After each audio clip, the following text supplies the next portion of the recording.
Bueno, estamos terminando esta semana cronológica allí en la Semana de las Luces, allí en Jerusalén, en la capital, con esta fiesta que si bien no era una fiesta, vamos a decir, instituida en la ley que Dios dio al pueblo de Israel, sí tiene una connotación muy especial para la nación de Israel y por ser un momento donde nuevamente la luz de esta menorá, de esta lámpara de 7 brazos que iluminaba el templo y de alguna manera también era símbolo de la luz de Dios en medio de su pueblo, y luego de aquellos momentos difíciles en la historia de Israel pudo ser encendida nuevamente.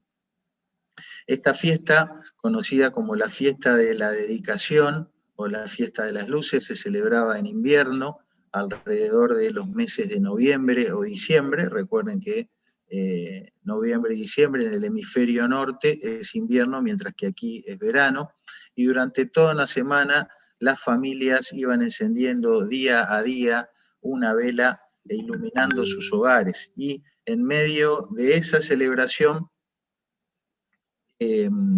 Jesús se manifestó especialmente en la ciudad capital, luego de haber estado haciendo un recorrido importante en la zona norte, en lo que sería el interior del país. Ahora se encuentra en la capital, y con esta declaración tremenda del capítulo 8 diciendo: yo soy la luz del mundo, el que me sigue no andará en tinieblas, sino que tendrá la luz de la vida, la luz de la vida. Y en estas 3 semanas hemos estado viendo diferentes aspectos y diferentes enseñanzas dadas en estos capítulos 8, 9 y 10 del Evangelio de Juan, que cosas que acontecen durante esta semana de la celebración de Hanukkah, y recordamos la importancia de permanecer en la palabra de Dios, permanecer en el Señor, confiar en ese proceso, exponernos al proceso de estar frente a Dios, frente a su palabra, y confiar en quién es el que lleva a cabo ese proceso, que es Dios mismo. Y confiar aunque no entendamos todo, ¿sí? Nunca el alumno tiene, como bien lo dice la palabra alumno, ¿no?, sin luz. Nunca el alumno, el aprendiz, tiene toda la luz, todo el discernimiento como para saber el porqué y el para qué de todo lo que el maestro le enseña. Precisamente por eso es alumno, por eso es aprendiz. Entonces, el alumno, el aprendiz, confía en el maestro y permanece ahí, siguiendo los pasos, siguiendo el proceso, siguiendo los pedidos que su maestro le da, para que la obra y el efecto que el maestro quiere realmente impacte la vida del alumno, del aprendiz. Y de eso se trata: permanecer en la palabra del Señor, permanecer en su luz, en sus verdades. Y esto implica, de alguna manera, ser discípulos de Cristo, ¿no? Ser discípulos de Jesucristo es expresar, es demostrar en nuestra vida que nosotros efectivamente estamos eligiéndolo a Él y desechando otros maestros, ¿no? Eligiendo ser sus discípulos verdaderos, expresándolo en nuestra vida, y mostrando de alguna manera que Dios es fiel para con nosotros, y es por eso que nosotros vamos en pos de Él. El domingo pasado vimos que hay mucha distorsión respecto a quién es Jesús, quién realmente fue Él. Y a lo largo de la historia de la humanidad, las personas, más bien influenciadas por nuestros propios intereses, por nuestra propia sabiduría, por la influencia cultural y religiosa antiquísima, hemos muchas veces construido una imagen de Jesús que se parece más a un personaje mitológico, a un dios de los de Grecia y Roma, semidioses, medio hombre, medio divino, hemos construido y hecho de él un líder, un revolucionario, una imagen compatible con algún personaje de la historia contemporánea. Hemos hecho de él la imagen de un personaje de la televisión, peor aún, hemos hecho de él un ser a quien si le damos nos va a dar más. Hemos hecho de él un objeto de culto, alguna que otra imagen, y hemos hecho de él, me refiero como sociedad, ¿no es cierto? No nosotros en particular, hemos hecho de él como sociedad últimamente a alguien que hasta podría tener distorsiones respecto al género. Nada de esto es lo que vamos encontrando en su palabra y en sus declaraciones respecto a quién es él mismo. Y usamos como metáfora, como forma de entender esto, la idea del hipervínculo, ¿no? Encontramos en la Biblia conceptos que literalmente pueden significar algo, pero que sabemos que nos están hablando de algo más, de algo distinto a lo que lisa y llanamente significan las palabras. Y en el mundo más moderno, el de ahora, el de estos días, esto también se parece mucho a los hashtags. A ver, yo la verdad veo estos símbolos, pero no tenía ni idea que es un hashtag. Así que le vamos a pedir a los millennials y a los centennials que hay por aquí, a ver si ellos nos pueden contar qué es un hashtag.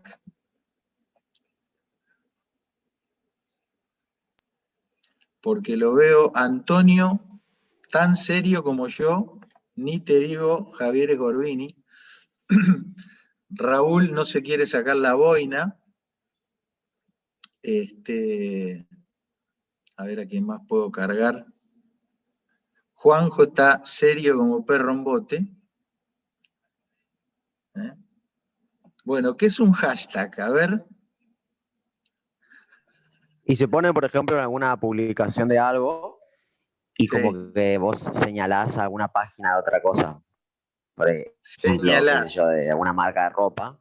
Ajá. Sí, entonces la persona que es como el que administra ese hashtag, o no el que administra, sino como que aparecer en una página donde todas las personas que ponen hashtag en su publicación, están sus publicaciones ahí. O sea, si yo subo una foto y pongo hashtag Nike, por ejemplo, bueno, y si uno aprieta en ese hashtag va a ver, se va a abrir como una cuenta donde todas las personas que pusieron ese hashtag aparecen ahí sus publicaciones, como para muy señalar bien. Algo, y hay hashtag de muy todo. Bien. Hay una palabra que repitió Nico 2 o 3 veces, que es la palabra señalar, ¿sí? Ahí Luciano dice, son links o enlaces en las descripciones. Precisamente, es parte de una descripción o de una señal que te permite, dice Esteban, categorizar. Estoy uniendo lo que van diciendo todos. Permite categorizar. Bueno, debo compartir pantalla de vuelta. Perdón a los de Facebook, porque no he podido configurar el reproductor de señal para que salga el PowerPoint. Precisamente un hashtag es eso, es una señal. La palabra tag significa etiqueta, ¿sí? Entonces es una forma de etiqueta que te da una información y esa información te habla de algo. Por ejemplo, fíjense las etiquetas o hashtags que fueron más utilizados en Argentina en este último tiempo. Coronavirus, quédate en casa, COVID-19, cuídate, cuidarnos, yo me quedo en casa, cuarentena, Argentina unida, cuarentena total. Con esas pocas palabras vos ya estás sabiendo de qué trata y sobre todo cuáles fueron los temas de comunicación o los mensajes que se fueron cruzando en las redes sociales en el transcurso de este año, ¿sí? Estas palabras te están dando las señales, te están dando una información, te están dando una etiqueta. Entonces, cuando encontramos descripciones en la Biblia, por ejemplo, cuando hablamos de los nombres de Dios, a propósito de eso, es interesante y muy lindo cómo tanto en el grupo de los adolescentes como los encuentros de los niños están estudiando los nombres de Dios, porque cada nombre de Dios es un hashtag, cada nombre de Dios es una etiqueta que describe y que te habla y que te enlaza con un atributo de Dios, con un aspecto de Dios. Y para eso es que están esos nombres, ¿sí? Como muchas veces explicamos, nuestra cultura ya tiene poca y ninguna relación en que nuestro nombre indique, sea un mensaje respecto a nuestra vida, a nuestros atributos o nuestro propósito. Pero en el caso de Dios y de la cultura semítica eso era muy, muy notorio. Entonces, cuando vamos a ver dos hashtags que ya hemos trabajado, dos hipervínculos, dos conceptos que se describen, que describe Jesús, sobre todo lo desarrolla mucho en estos 3 capítulos, y es el concepto de Abba y de Ben. Y usamos las palabras en arameo para, como dijimos, despegarnos un poquito de lo que significan esas palabras en castellano.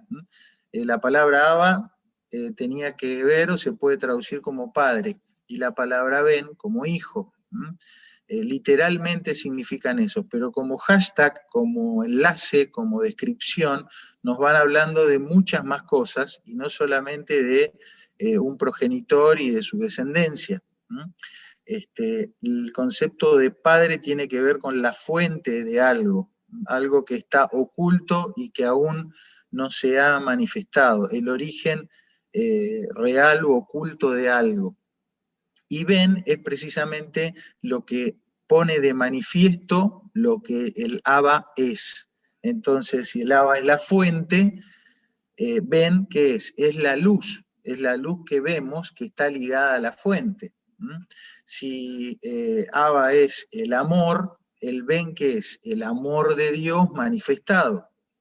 Si Abba es el creador, es el poder creador, Ben, el Hijo, ¿qué es? Es el creador de todas las cosas y es el origen visible de todas las cosas, es lo manifiesto, es lo que se deja ver. Esto hace que indudablemente Abba y Ben sean una unidad, porque Dios es uno, y Abba y Ben no son dos entes separados, sino que describen a un único y mismo Dios. Por eso Jesús mismo dijo, yo y el Padre, ¿qué cosa? Uno somos. Es como si dijera, el Ben, el Hijo, y el Abba, el Padre, somos una misma cosa. Es una misma cosa lo que está oculto con lo que es manifiesto de Dios. Es una misma cosa la fuente de la luz con la luz visible. Y precisamente lo que vino a hacer Jesús como el Ben, como el Hijo de Dios, como la forma manifiesta de la deidad, es hacer las obras que el Abba le da. ¿Por qué hace las obras? Porque precisamente ahí está el concepto de hijo, de Ben. Es el que comunica, el que muestra, el que demuestra, el que cumple. Por eso Jesús en este capítulo 10 que hoy vamos a analizar, dice, os lo he dicho y no me creéis, las obras que yo hago en nombre de mi Padre, ellas dan testimonio de mí. Ahí lo tenés. Es el Ben haciendo las obras que el Abba le dio que hiciese. Es una unidad, pero son dos funciones, dos conceptos diferentes que describen dos aspectos de Dios, un Dios creador, fuente de todas las cosas, y un Dios luz, visible, manifiesto, origen visible de todas las cosas. En el 10:37 lo vuelve a decir, dice, si no hago las obras de mi Padre, no me crean. Es decir, si no estoy siendo el Ben, no estoy siendo el origen visible de las obras de Dios, bueno, soy un farsante, no me crean. Pero si hago esto, si las estoy haciendo, aunque no me creas a mis palabras, creerle a mis obras, para que conozcas y creas que el Padre está en mí y yo en el Padre. ¿Te das cuenta? ¿Por qué? Porque Padre e Hijo son descripciones de conceptos y el Dios es un uno y un único. Bien, esto fue lo que estuvimos trabajando y nos quedamos con este desafío de cómo nos vamos a enlazar, a hipervincular nosotros con Dios el Padre y con el Hijo, con el Dios manifiesto, Jesucristo, a quien estamos siguiendo como nuestro Salvador y como el Señor de nuestra vida, y para eso estamos aquí, para conocerle más, para proclamarle a toda voz, y ahora ya en 4 plataformas, y para que otros también puedan tener esta experiencia de seguir las pisadas del Maestro.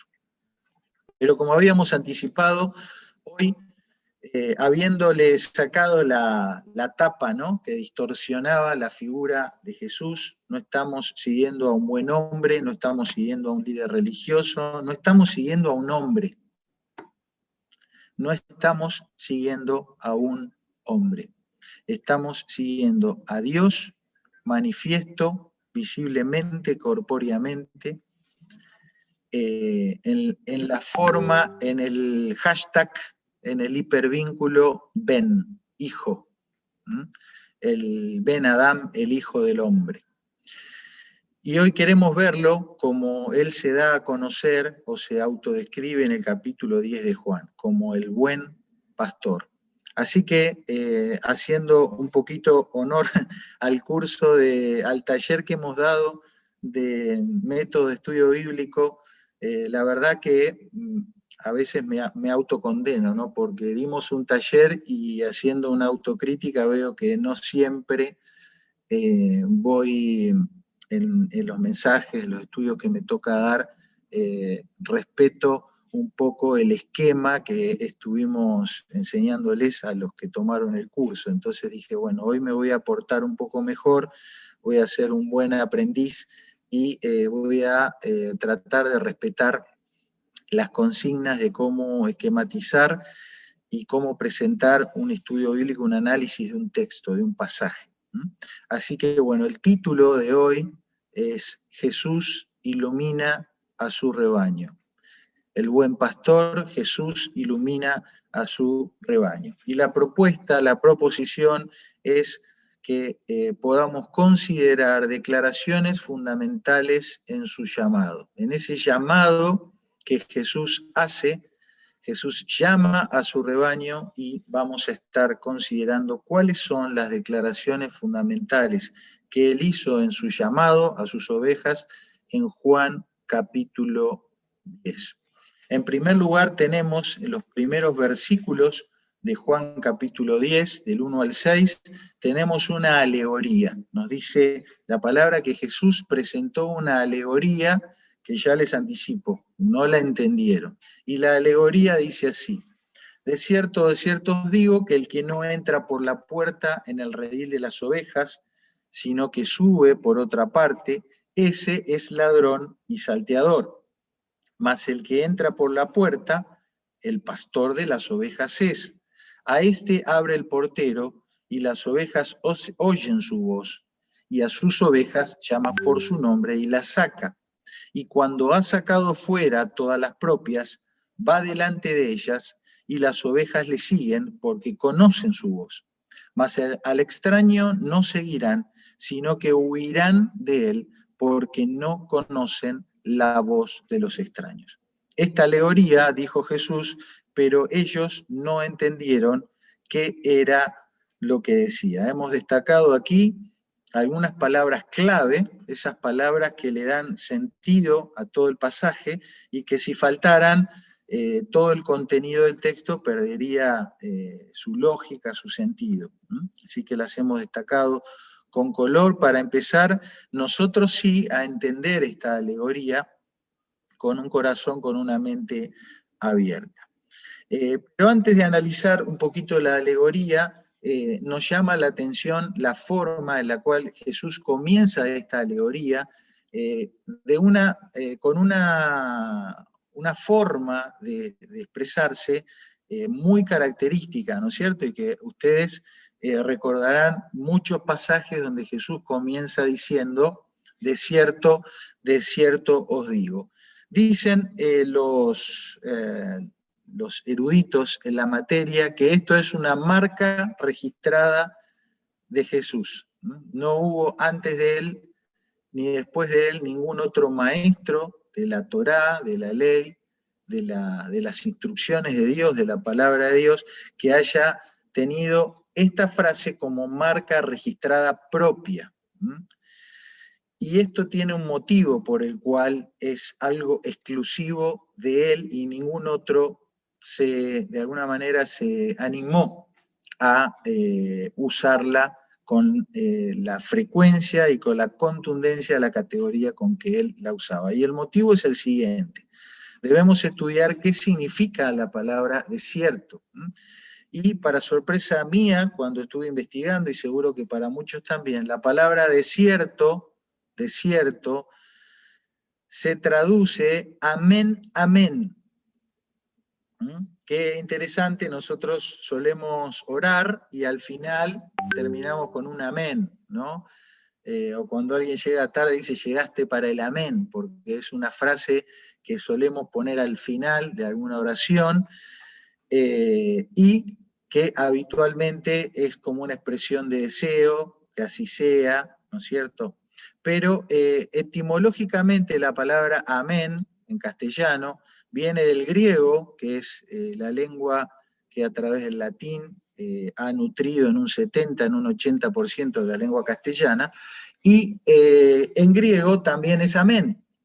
Pero esta palabra no es propia del griego, sino que viene del hebreo, es una transliteración, es decir, como se dice en hebreo, pasó al griego, pasó al latín y pasó al castellano. Y la palabra amén significa desierto, significa en verdad, certeza, solemnidad.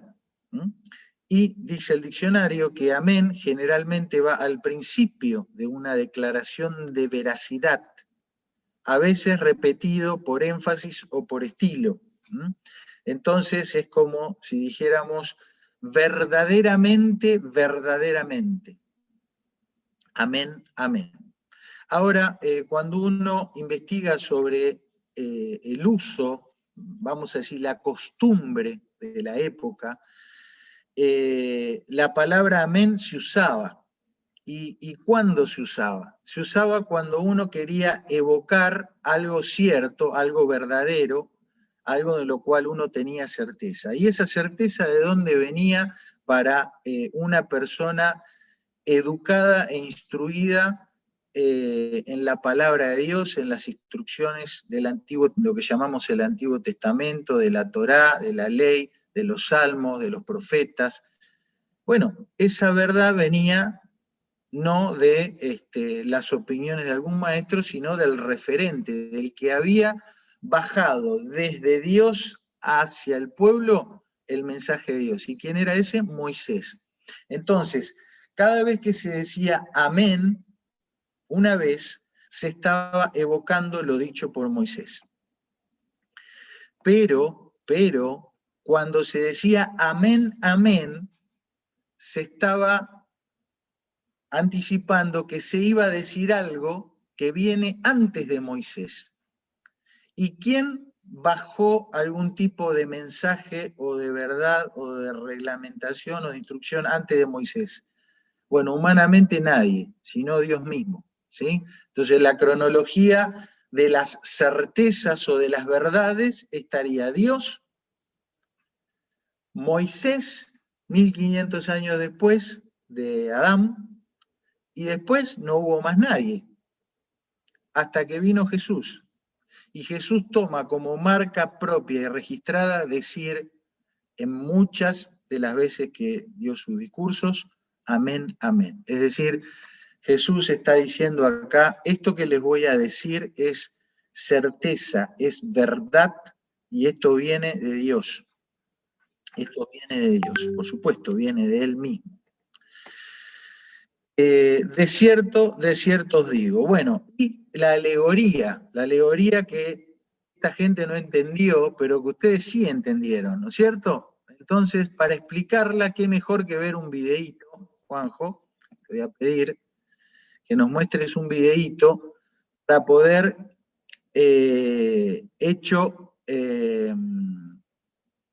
para poder entender mejor gráficamente esto que estamos queriendo significar.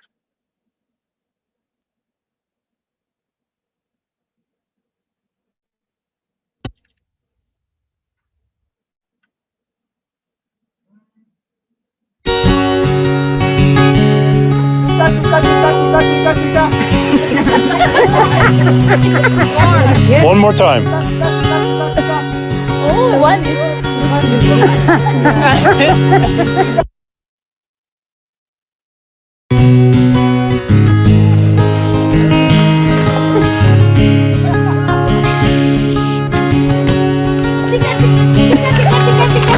Louder. Tika, tika, tika, tika. Tika, tika, tika, tika. Tika, tika.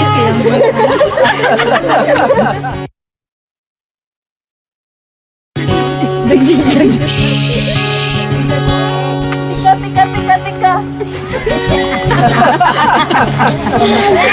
Ayoko.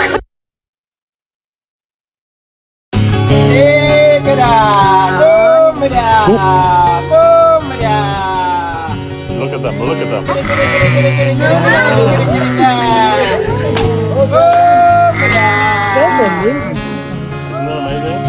They're coming. Oh my God.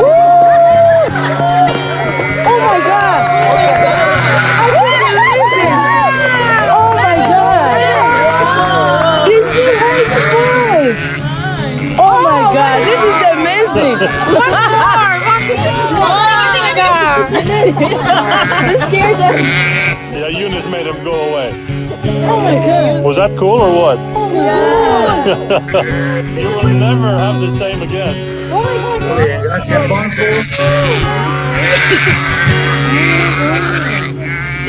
Gracias, Juanjo. Bueno, como verán,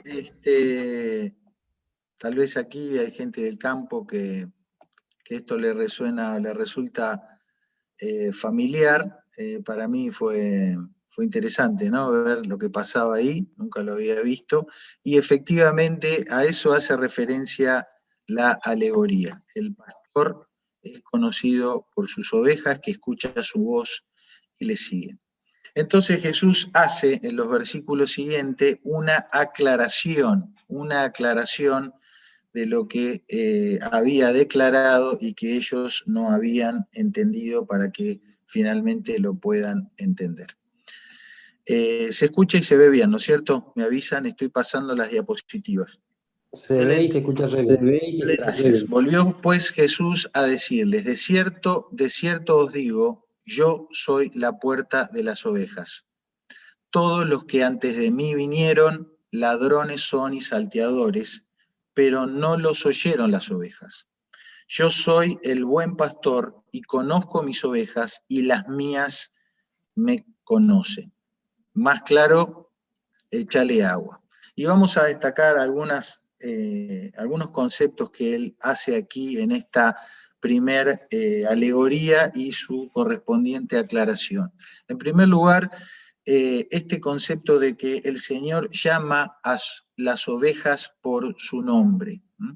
Esta idea de llamar a alguien por el nombre y aún más de nombrar a alguien hace un énfasis puntual en la relación de propiedad que alguien tiene cuando le puede poner el nombre a alguna cosa. Alguna cosa o alguna persona en el caso de los hijos. Por eso es que Jesús hace referencia a sus ovejas, porque las ha nombrado, les ha puesto un nombre. Después vuelve a decir que esas ovejas son propias y como consecuencia o como evidencia de lo anterior, dice que las ovejas le siguen porque conocen su voz. La idea de conocer es más allá de una simple información o un simple acúmulo contenido teórico que uno pueda tener. En la Biblia la idea de conocer está relacionado con lo de experimentar, con lo de algo que nos atraviesa, algo que se hace carne nuestra, hay una intimidad, hay un vínculo estrecho, experimental, entre la persona que conoce y el objeto conocido, o si es otra persona, la otra persona conocida. Y esa relación es la que aquí el Señor está queriendo comunicarles. ¿Cuál es la relación? ¿Cuál es la forma en la cual Jesús se vincula con sus ovejas? Hay una vinculación que tiene que ver con el nombrar, con el ponerle nombre. Hay una vinculación que tiene que ver con la propiedad. Hay una vinculación que tiene que ver con la evidencia de todo eso, que es que las ovejas responden y le siguen porque tienen un conocimiento experimental del pastor, tal como lo vimos en el video. Fíjense que esta idea de decir, bueno, yo llamo a Dios o yo invoco a Dios, está relacionada íntimamente con el concepto de que es Dios quien nos llama, como si fueran dos extremos de un mismo fenómeno que no se puede separar el uno del otro. Hay diferentes posturas teológicas controvertidas entre sí que lamentablemente han generado un daño porque han llevado a que creyentes se separen simplemente por tener opiniones diferentes a la hora de explicar este fenómeno. Pero fíjense cómo el profeta Joel habla de esto, habla de la salvación, y lo plantea de tal manera que incorpora los dos conceptos. Dice, todo aquel que invocare el nombre del Señor, perdón, hay un error ahí, el nombre del Señor, será salvo. Entonces esta primera parte del texto pareciera que es uno el que llama, el que invoca o el que clama a Dios, porque la palabra invocar, en hebreo kará, significa eso, llamar, clamar o invocar. Pero sigue diciendo el profeta, habrá salvación, como ha dicho Jehová, y entre el remanente al cual él habrá llamado. Entonces, ¿cómo es la cosa? ¿Es el creyente, es el individuo, el que clama, el que llama, el que invoca a Dios? ¿O son salvados aquellos que Dios llama? Bueno, los dos aspectos están presentes en la relación de Dios con nosotros, en la relación del pastor con las ovejas. Las ovejas son propiedad de Él les puso nombre, Él las llama por su nombre, y las ovejas van hacia Él, porque conocen su voz. Nosotros invocamos el nombre de Dios para pedir salvación, pero es Dios quien nos ha llamado. ¿Cómo separar esto?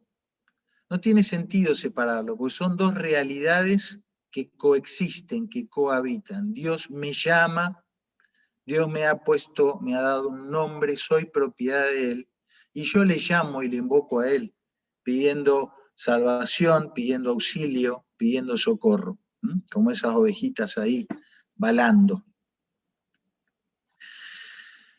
Dice así el profeta Isaías, ahora sí, dice el Señor, creador tuyo, no temas, porque yo te redimí. Aquí podríamos decir, porque yo te compré, sería un sinónimo. Te puse nombre, mío eres tú. Y la pregunta, si vos mirás esta foto, decís, ¿cómo es la cosa? ¿Las ovejas siguen al pastor o el pastor atrae a las ovejas? ¿Las ovejas eligen al pastor o el pastor atrae a las ovejas?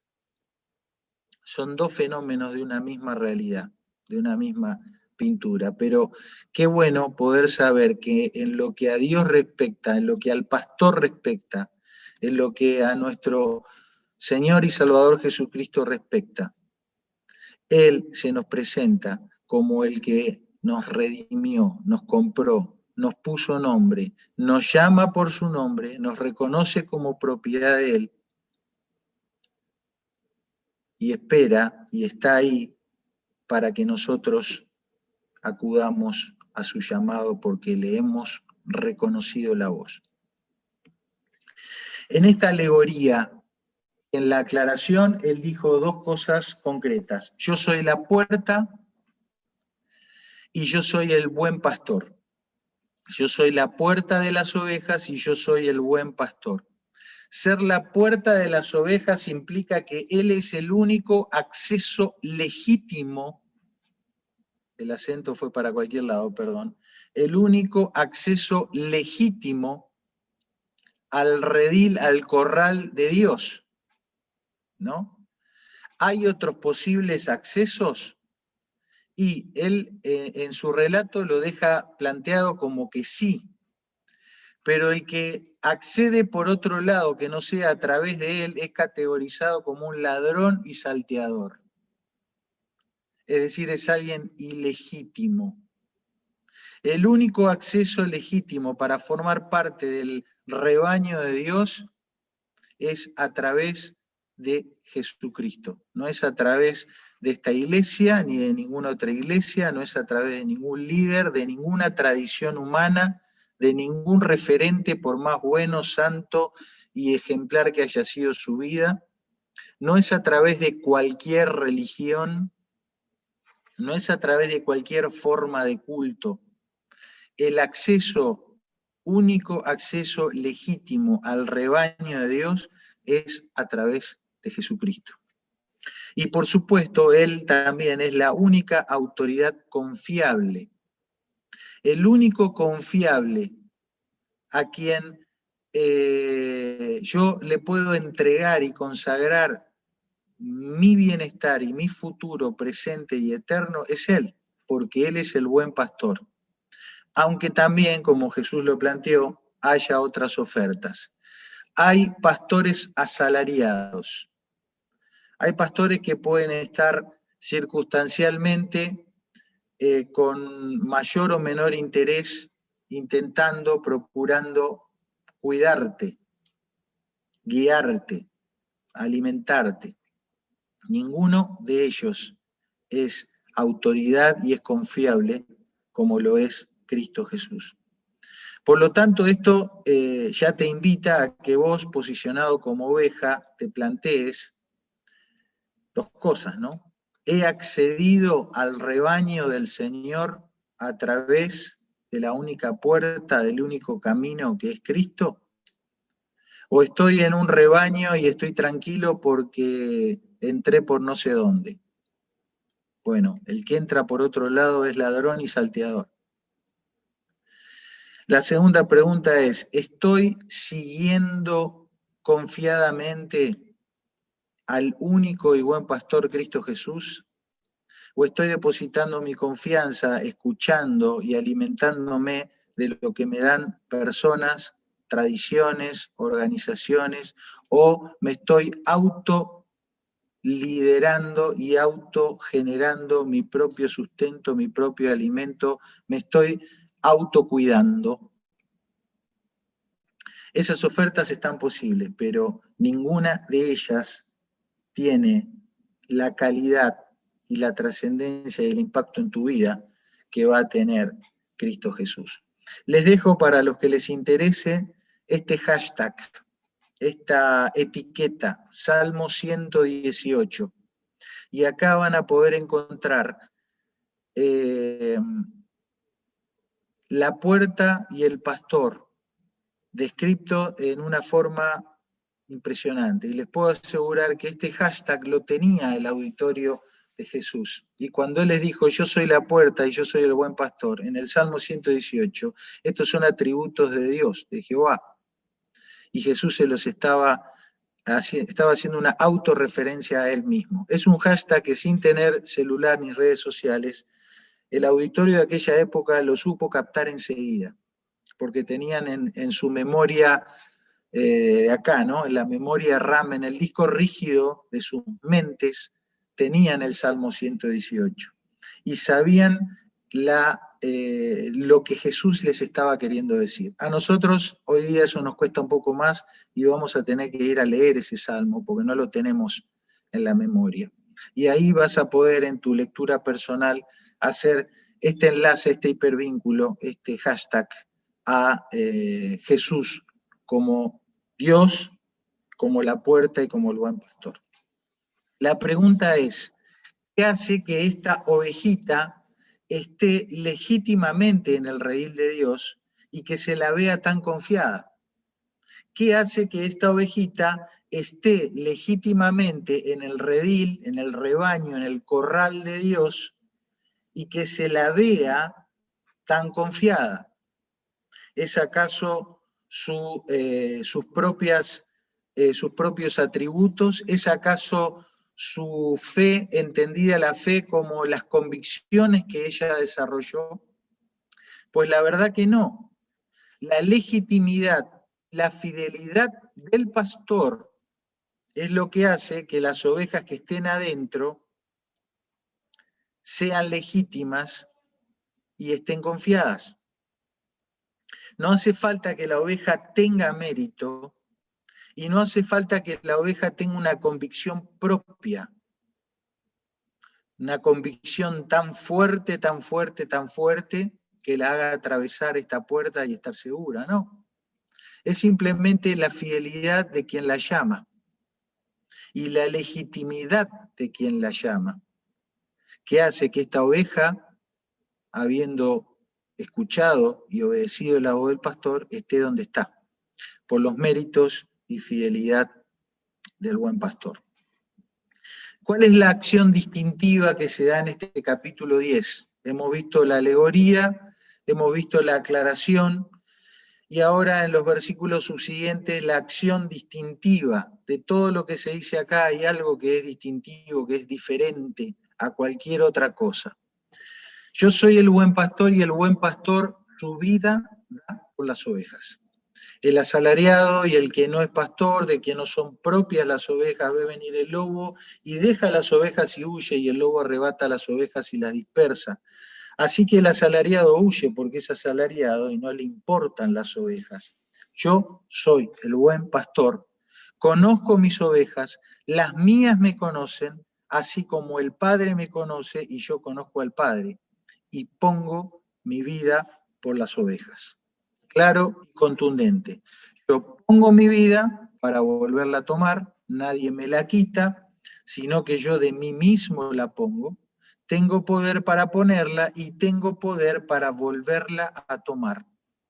Este mandamiento recibí de mi Padre. Yo pongo mi vida. ¿A qué se refiere con poner su vida? Miren, la palabra que aparece ahí en el lenguaje en el que tal vez Jesús hizo referencia, puede haber hablado en griego, puede haber hablado en hebreo o arameo.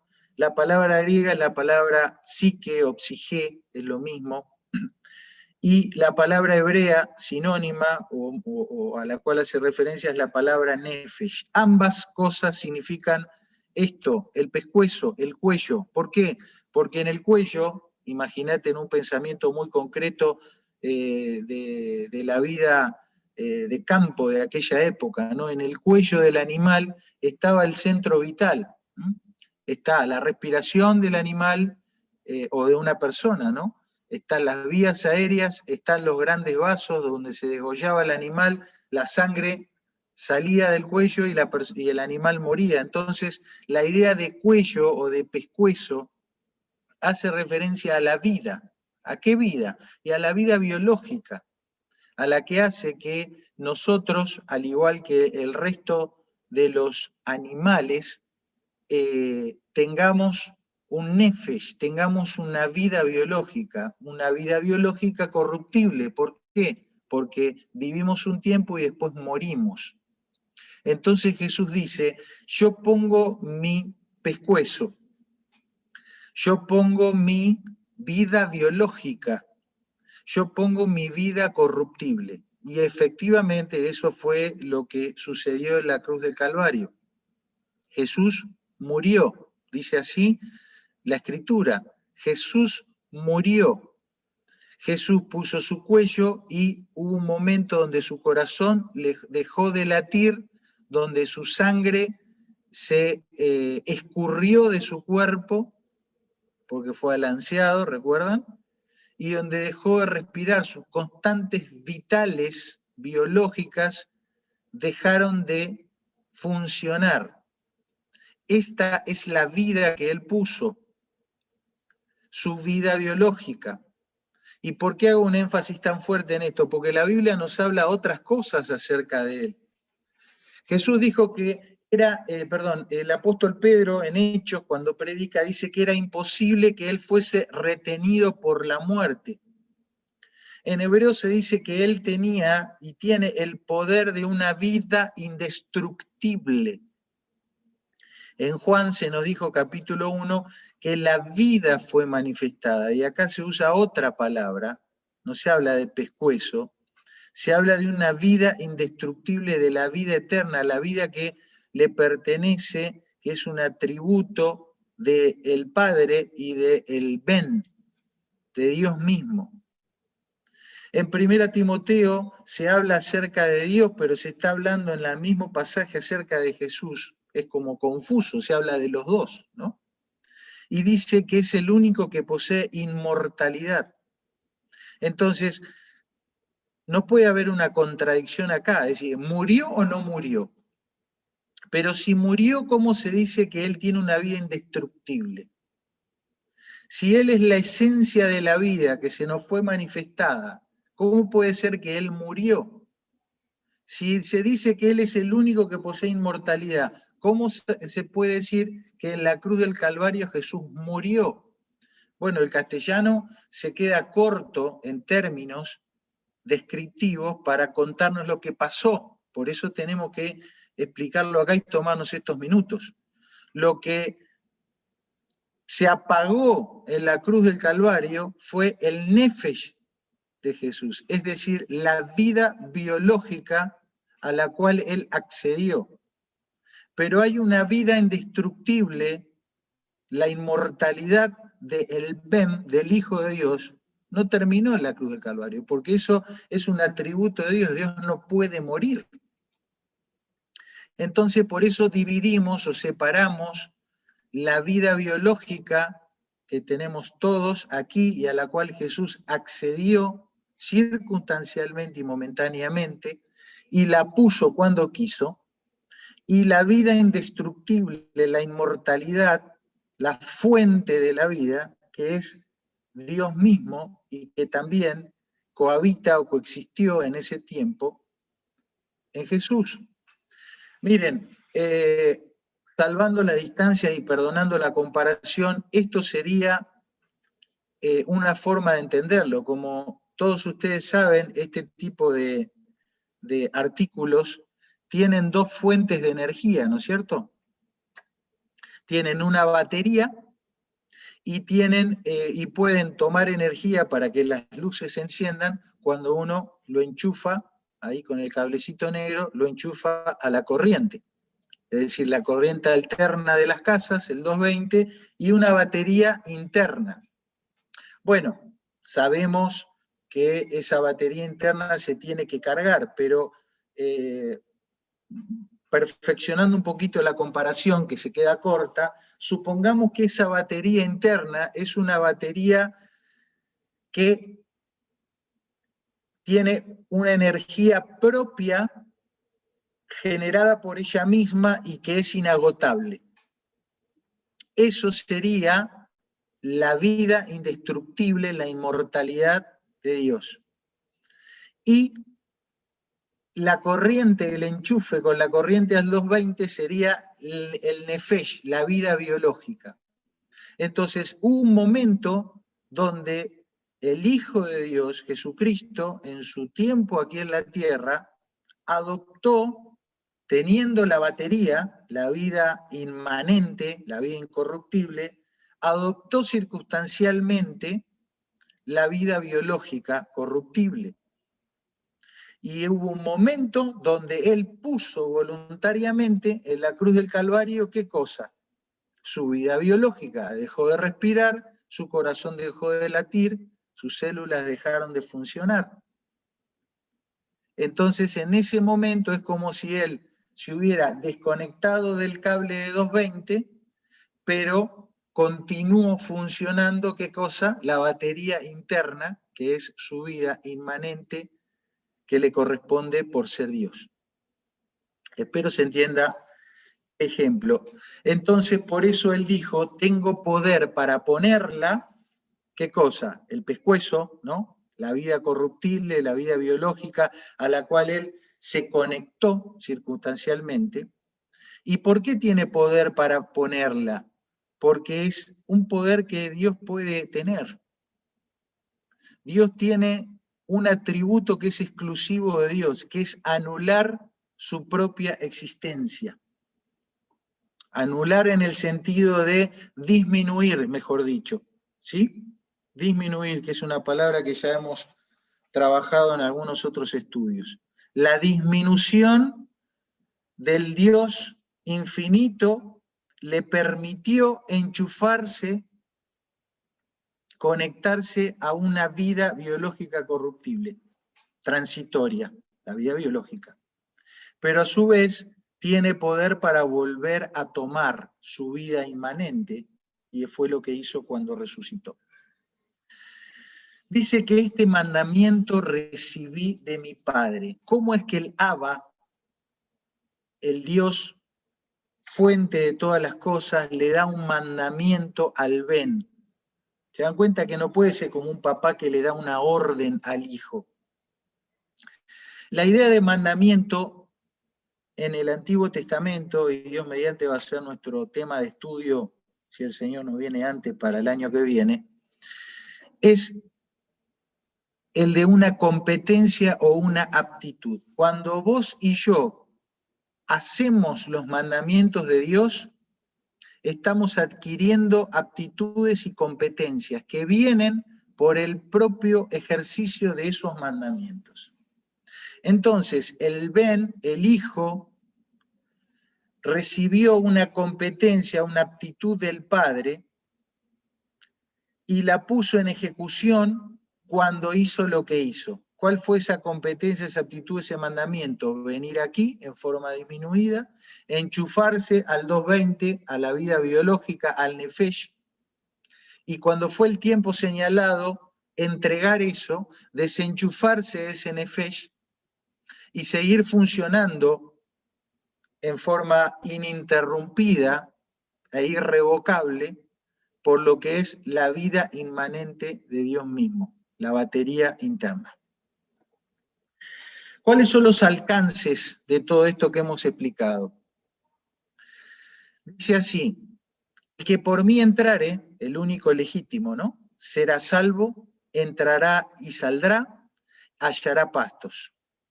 Después dice, yo he venido para que tengan vida y para que la tengan en abundancia. Luego dice, yo les doy vida eterna, no perecerán jamás, ni nadie las arrebatará de mi mano. Y luego dice, nadie las puede arrebatar de la mano de mi Padre. ¿Cómo es? ¿Estamos en las manos de Él o estamos en la mano del Padre? ¿O estamos en dos manos? Estamos en las manos de Dios. Y en las manos de Dios se nos manifiesta y se nos describe como estar en el Hijo y como estar en el Padre. En resumen, Dios nos da como el alcance, mejor dicho, de la obra del Hijo de Dios como la puerta único legítimo para acceder al rebaño de Dios y como el buen pastor, el único confiable que nos da esa confianza a nosotros. Los alcances son tener la salvación. Eso implica la salvación eterna de tu alma, pero implica la salud integral de tu vida, aquí en la tierra y para la eternidad. Implica también la libertad, porque dice que va a entrar y va a salir. Porque no estamos, viste, en un sistema religioso que te dicen dentro de la iglesia, salvo, fuera de la iglesia, maldito. Dentro de la iglesia, sos de la familia de Dios. Fuera de la iglesia, sos enemigo de Dios, sos un hereje. No, no, no. La libertad que nos da estar en el redil, en el rebaño del Señor, nos permite entrar y salir, movernos tranquilos, porque no estamos atados ni a costumbres, ni a tradiciones, ni a reglamentaciones humanas. Nos movemos, porque vamos a estar ¿dónde? En el redil y en el camino.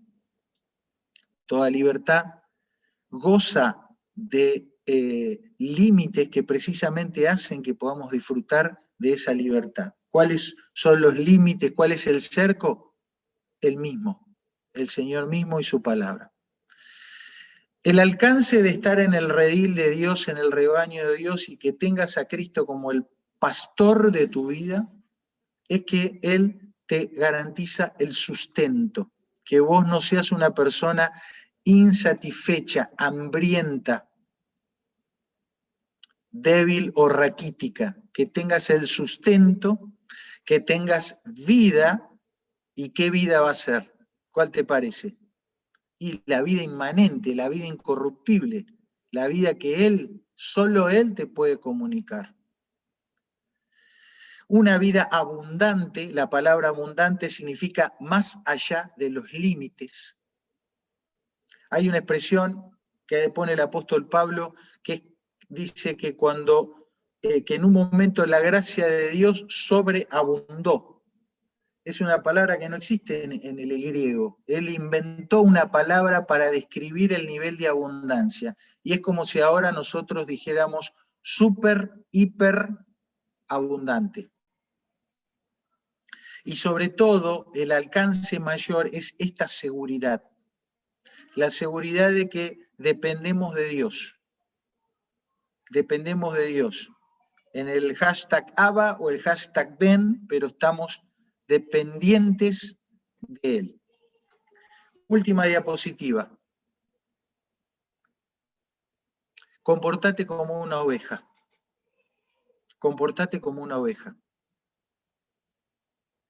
Dios te llama por tu nombre, un nombre que Él te quiere dar, porque Él quiere ser, se declara como tu propietario, tu dueño.